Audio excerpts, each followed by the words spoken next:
Hello, Morongo Basin, and listeners around the world online at Z107.7 FM.com. Here is the Z107.7 Local News for Wednesday, June 11th, 2025. A road rage incident in a Morongo Valley parking lot led to an arrest for investigation into assault and DUI. On Sunday at around 9 p.m., San Bernardino County Sheriff's deputies responded to several reports of a fight in the parking lot of Dollar General on 29 Palms Highway in Morongo Valley. Witnesses told deputies that the suspect was involved in a collision with the victim. Deputies identified the suspect as Eric Basurto, 46, and say he became upset and began fighting with the victim, striking him multiple times.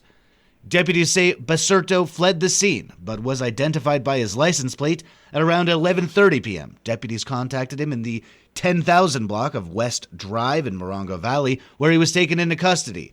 Eric Basurto was arrested for investigation into assault and driving under the influence. He was booked into the Morongo Basin Jail and has since been released on bail. The 29 Palms City Council met last night. Annalise Kuiper was there and joins us with more from last night's meeting. A proclamation was presented recognizing June 2025 as Juneteenth Independence Day. Celebrations will be held on Saturday, June 14th from 11:45 at Knott's Sky Park. June was also recognized as LGBTQ+ Pride Month, and a proclamation was awarded. Jimmy Brower of the Friends of Historic Plaza gave a presentation on the seasonal event series, while the Youth Council presented a year in review. The proposed two-year general fund budget for fiscal years 2025-26 and 2026-27 was presented. Council approved the budget 5-0. The proposed two-year special revenue funds budget, the Project Phoenix Fund, and the Sewer Fund for fiscal years 2025-2026 and 2026-2027 were approved. Council considered the amendments to the fee schedule for the reprint of a hard copy business license, as well as fees on private swim parties at Lucky Park for more than 100 people. Both amendments were approved. Reporting for Z107.7 News, I'm Annalise Kuiper. Yucca Valley seniors will have to wait a little longer before confirmation on an overlay district for mobile home parks. Here's reporter Adeline J. Wells with that and more from the Yucca Valley Planning Commission.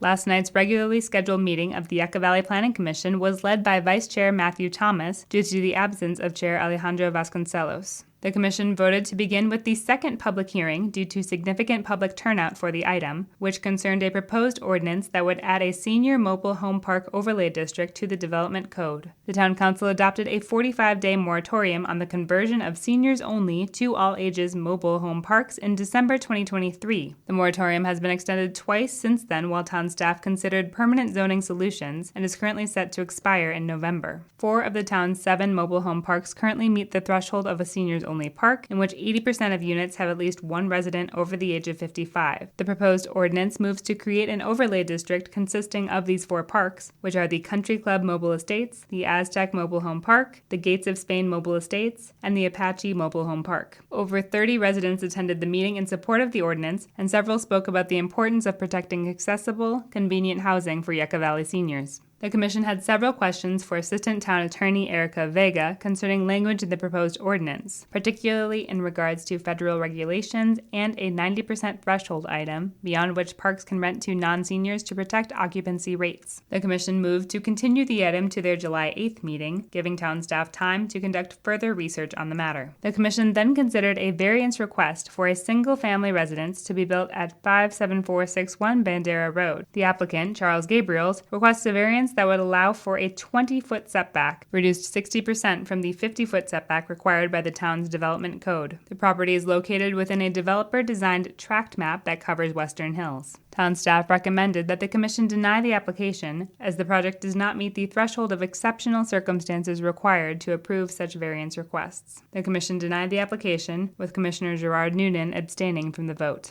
The Commission then considered an ordinance to update zoning districts and maps to reflect the current Local Responsibility Area Fire Hazard Severity Zone map from CAL FIRE. The new map identifies very high, high, and moderate severity zones. Yucca Valley does not currently have any very high zones within its jurisdiction. The Commission approved the ordinance. Lastly, town staff presented the Commission with the land development update. The Sun Mesa mini storage project has selected a CEQA consultant, and the town is awaiting Walmart to submit outstanding items for CEQA analysis. Bath & Body Works and Famous Footwear are coordinating tenant shell improvements and are expected to begin demolition of exterior elements soon. Reporting for Z107.7, this is Adeline J. Wells.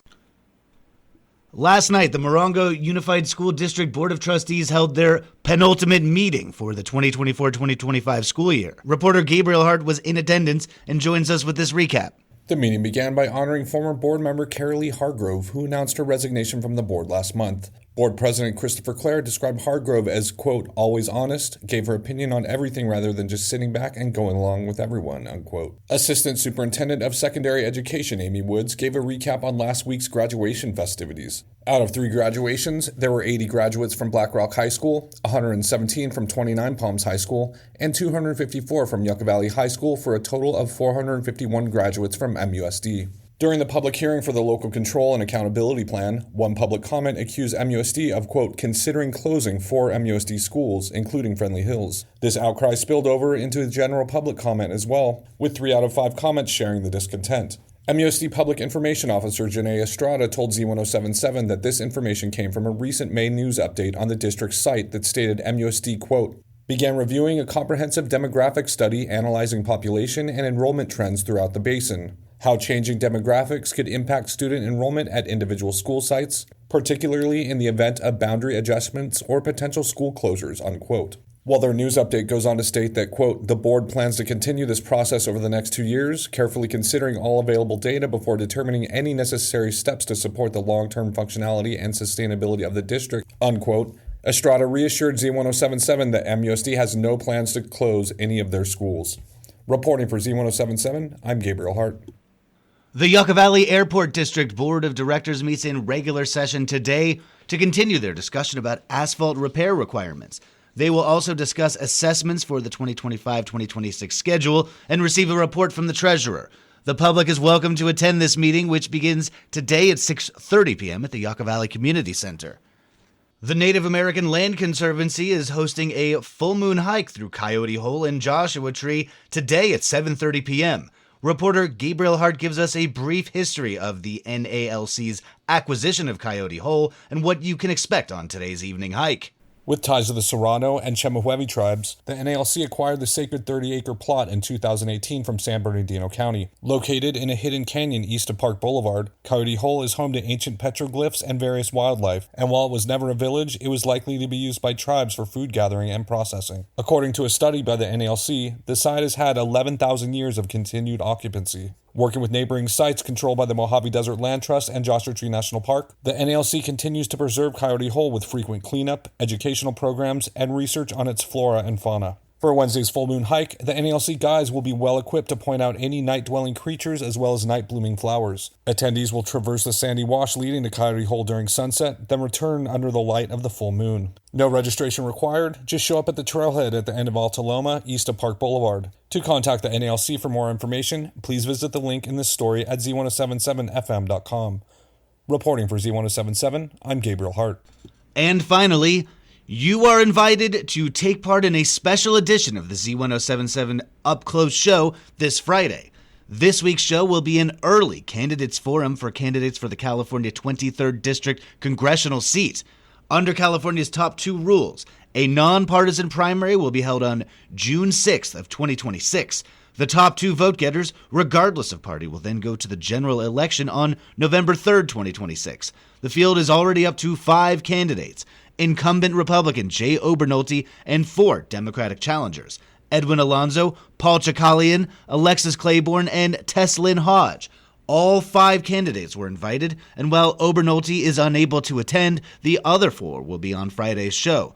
Host Gary Daigneault will ask the challengers questions generated by social media. The rules for submitting a question are simple. It must be a question that can be answered by all candidates. Please submit your question to Z107.7FM at gmail.com. The show will air live from 10 a.m. to 11 a.m. this Friday and will air as a podcast later on that day. The deadline to submit questions is 5 p.m. tomorrow. That's our local news. Hear local news 7 times a day, 7 days a week at 7, 8, 9, noon, 4, 5, and 6. If you hear about news happening, let us know. Email us at tips@z1077fm.com. Reporting for the Morongo Basin News Leader, the award-winning Z107.7 Local News, I'm News Director Jeff Harmatz.